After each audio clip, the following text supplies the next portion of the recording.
14 में जो प्रधानमंत्री ने इसका लक्ष्य रखा था वो पूरा नहीं हो पाया है और वो सिर्फ अभी चेहरा चमकाने में अपना लगे हुए हैं, ब्रांडिंग कर रहे हैं। मान्यवर मल्लिकार्जुन खड़गे जी, आप 99 के घनचक्कर वाली पार्टी के राष्ट्रीय अध्यक्ष हैं।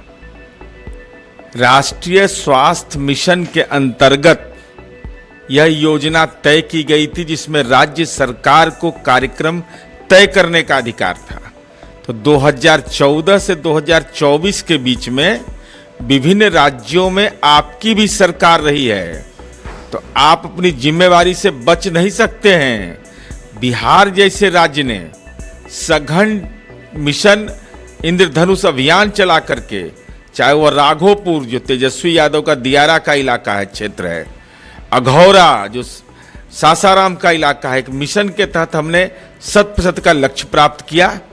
तो विभिन्न राज्य सरकारों को यह अधिकार प्राप्त है। कोविड का काल आया है, पूरी दुनिया त्रासदी झेल रहा था, तो ऐसी स्थिति में राजनीतिक आलोचना ऐसे विषय पर करना, मुद्दों पर गंभीरता से राज्य सरकार की जिम्मेदारी को नकार देना, यह बताता है कि बदलते दौर में कांग्रेस पार्टी का मूल चरित्र में बदलाव आ गया है। 2014 के बाद जब से नरेंद्र मोदी प्रधानमंत्री बने हैं, उसके बाद राज्यों में ईडी और सीबीआई के डर से इन्वेस्टमेंट घटे। अब ये कैसा कुतर्क दे रहे हैं लोग।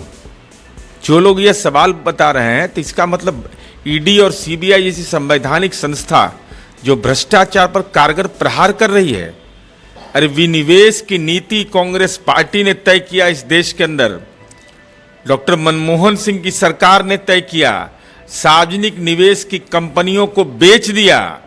चाहे बिहार जैसे राज्य में भारत बैगन हो, एनटीसी जैसी कंपनियां हो, सार्वजनिक क्षेत्र की कंपनियों को आपने विनिवेश कर दिया और आरोप लगा रहे हैं, अपनी नीतियों पर नहीं आरोप लगा रहे हैं। किन नीतियों के चलते देश के नौजवानों को आज जो संस्थागत रोजगार के अवसर लगातार घटते चले गए। इसलिए मिश्रित अर्थव्यवस्था के खिलाफ, मिक्स्ड इकोनॉमी के खिलाफ जो कार्यनीति अपनाई गई, यह मूल कारण है। इन्वेस्टमेंट, अगर निजी निवेश को केवल प्राथमिकता देना है तो इसका मतलब कि आप सामाजिक रिस्पॉन्सिबिलिटी से, सोशल रिस्पॉन्सिबिलिटी जो सरकार की होती है, उससे मुक्त होना चाहते हैं। इसलिए निजी निवेश के साथ साथ सार्वजनिक निवेश की गारंटी इस देश की अपेक्षा है। उत्तर प्रदेश के एक जिला में वहाँ के एसएसपी ने ये कहा है कि दुकान स्टॉल जो भी लगाएंगे अपना, वो उसमें दुकान का ऊपर नाम, स्टॉल के ऊपर दुकान का नाम होना बहुत अति अनावश्यक है। भाई, हमारे राज्य के अंदर तो रेवड़ी दुकान चलाने वाले को राज्य सरकार ने विहित अधिकार प्राप्त किया है। चूँकि गरीब गुरबा लोग रहते हैं, अपने जीवन यापन को तय करते हैं, तो एक तो जगह मिलना ही उनके लिए मुश्किल हो जाता है। अब उनको यह चिन्हित करना कि आप सब्जी वाले हैं तो आप लिखिए कि सब्जी का ये दुकान है।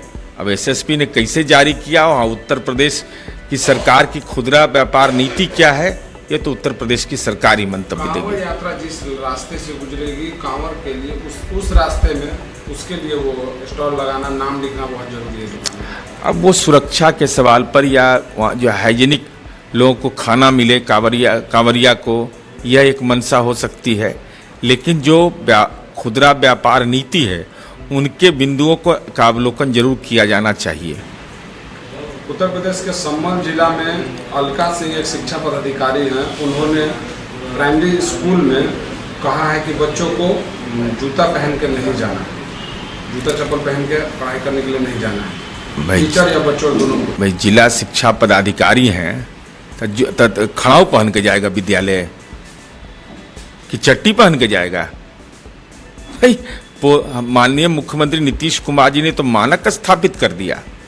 बिहार इस मामले में तो लीडर स्टेट है कि बच्चों को हमने ड्रेस दिया, जूता पहनेगा बच्चा, जो निजी विद्यालय के बराबर में हमारे बच्चे दिखाई पड़े।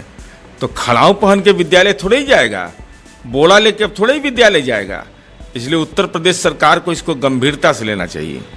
अगर आप ये वीडियो YouTube पर देख रहे हैं तो हमारे चैनल को सब्सक्राइब करें और बेल आइकन को दबाना ना भूलें। अगर आप Facebook पर ये वीडियो देख रहे हैं तो हमारे पेज को लाइक करें।